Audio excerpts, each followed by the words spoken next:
Welcome to iTech-Tale.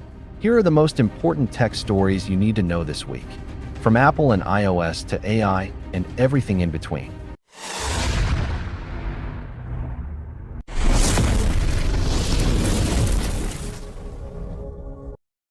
Apple CEO Tim Cook has just made a notable investment, buying nearly $3 million worth of Nike shares on the open market.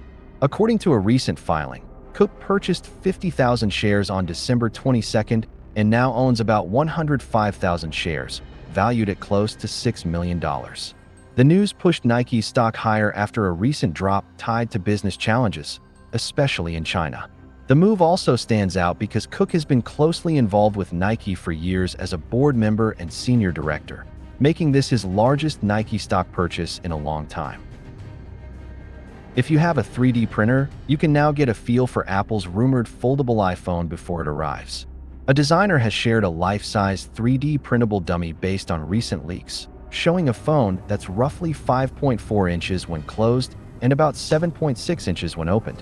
While the model is not based on official Apple designs, and the final camera and hinge may look different, it gives a useful sense of the device's expected size. More accurate dummy models are expected to appear in early 2026 as the launch gets closer. A new leak suggests the Realme Neo 8 with Snapdragon 8 Gen 5 could launch soon in China, as early as January 2026, as the successor to the Neo 7. The phone is tipped to feature Qualcomm's Snapdragon 8 Gen 5 processor, paired with fast memory and storage, and an AMOLED display with a 120Hz refresh rate. It's also rumored to pack a massive 8,000 mAh battery with 80W fast charging, along with premium features like an in-display fingerprint scanner and water resistance. For now, these details remain unconfirmed, but they point to a major upgrade over the previous model. Google may soon allow users to change their old Gmail addresses without creating a new account. Reports say Google is rolling out a feature that lets you add a new, more professional @gmail.com address while keeping your original one active. Both addresses would point to the same account, with all emails, photos, and data staying exactly where they are. If launched widely, this would let users update their email identity without breaking logins or losing years of data. A new rumor suggests Apple might not be done with the iPhone Air just yet. A known leaker says the second-generation iPhone Air could still launch in fall 2026, even though many recent reports claimed it was delayed until 2027. The confusion comes as Apple is reportedly already mass-producing the iPhone 17e, while the iPhone Air may get upgrades like a second rear camera, a lower price, and a bigger battery to fix complaints from the first model. For now, a 2026 launch is still possible, but it would go against most of the rumors pointing to a later release. A new leak suggests Oppo could expand the Reno 15 lineup with a fourth model called the Reno 15C. The phone is rumored to feature a large 7,000 mAh battery with 80W fast charging, along with a smooth OLED display and a triple rear camera setup. However, the leak specs differ from the Reno 15C that recently launched in China, raising questions about whether this is a different version or an unconfirmed variant. Until Oppo makes an official announcement, the details around this fourth model remain uncertain. Apple is set to use a new, advanced camera sensor for the iPhone 18 that will be made in the United States for the first time.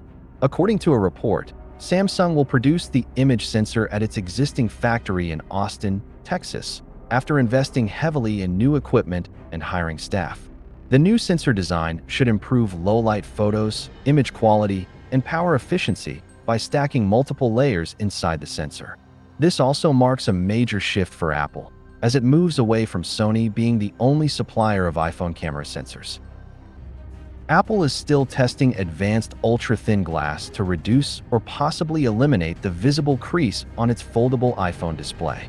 Reports say Apple is experimenting with glass that's thinner in the folding area and thicker elsewhere to improve flexibility without sacrificing durability. The goal is to make the crease nearly invisible during normal use, one of the biggest problems with current foldable phones. This testing comes as Apple prepares for a foldable iPhone launch expected in 2026. Realme has revealed key details about the Realme 16 Pro 5G ahead of its official launch on January 6, 2026. The phone will be powered by the MediaTek Dimensity 7300 Max chipset and feature a large 7,000 mAh battery with power-saving features and bypass charging.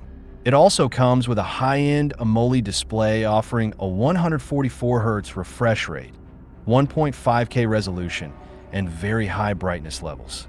Rounding out the package is a 200 megapixel camera system with 4K video support and a new design created in collaboration with designer Naoto Fukasawa. Samsung is reportedly developing a new foldable phone with a wider, shorter design that looks much closer to Apple's upcoming iPhone Fold. The device, known as the Wide Fold, is said to have a 5.4-inch screen when closed and a 7.6-inch screen when opened, using a more square 4:3 layout instead of Samsung's usual tall shape. This design is expected to be easier and more comfortable to hold, similar to a small notebook. Samsung is rumored to launch the Wide Fold in fall 2026, right around the same time Apple is expected to release its first foldable iPhone. Honor is rumored to be fast-tracking the launch of its Magic 8 RSR Porsche design flagship. Leaks suggest the phone, powered by the Snapdragon 8 Elite Gen 5 chip, could arrive before China's Spring Festival in February 2026. This would put it ahead of rival Ultra flagships from Vivo and Oppo, which are expected to launch later. If true, Honor could be one of the first brands to roll out a next-generation ultra-premium smartphone in early 2026. As 2025 wraps up, Apple has quietly discontinued 25 products across its lineup, mostly to make room for newer models with updated chips. The biggest change is the complete end of the iPhone SE line with the launch of the iPhone 16e, meaning Apple no longer sells iPhones with a home button, Touch ID, or Lightning port, while the iPhone Plus models are also being phased out. Several iPads, Apple Watches, and Macs were dropped as part of routine upgrades, alongside accessories like older AirPods Pro, chargers, and Lightning cables. Overall, these changes show Apple continuing to simplify its lineup and fully move toward newer designs and USB-C across its products. Apple has been hit with a €98.6 million fine in Italy over its app tracking transparency feature on the iPhone. Regulators say the system, which asks users for permission before apps can track them for ads, puts an unfair burden on app developers and advertisers. The issue centers on users seeing both Apple's tracking prompt and separate GDPR consent requests, creating what authorities call a harmful double consent process. Apple says it will appeal the decision and continues to defend the feature as an important privacy protection for users. Apple is relying more heavily on Samsung for iPhone memory as RAM prices continue to rise. Reports say Samsung could supply up to 70% of the memory used in the iPhone 17, as other suppliers shift production toward AI-focused chips instead of mobile components. With memory prices more than doubling this year, Apple needs a supplier that can deliver huge volumes with consistent quality. For now, Samsung appears to be the only company able to meet those demands at scale. Apple is making it much easier to connect third-party accessories to iPhones and iPads in the European Union with iOS 26.3. Thanks to the Digital Markets Act, devices like earbuds can now pair by simply bringing them close to an iPhone, similar to how AirPods work, and some accessories can also receive iPhone notifications. These changes give non-Apple devices access to features that were previously limited to Apple products. The update is expected to launch at the end of January, with full support rolling out across Europe in 2026. ChatGPT now offers a new year-end summary that looks back at how you used the chatbot throughout 2025, similar to Spotify Wrapped. The feature shows your chat stats, common topics, busiest days, and even assigns a chat style and usage archetype based on your habits. It also adds some fun extras like a short poem, a pixel-style artwork, a 2025 award, and predictions for 2026. Users can access it by asking, "Show me my year" with ChatGPT, as long as chat history and memory are enabled in supported countries. Google has quietly pushed back its plan to replace Google Assistant with Gemini on Android devices. The company now says the switch will continue into 2026, as it wants to ensure a smoother transition for users.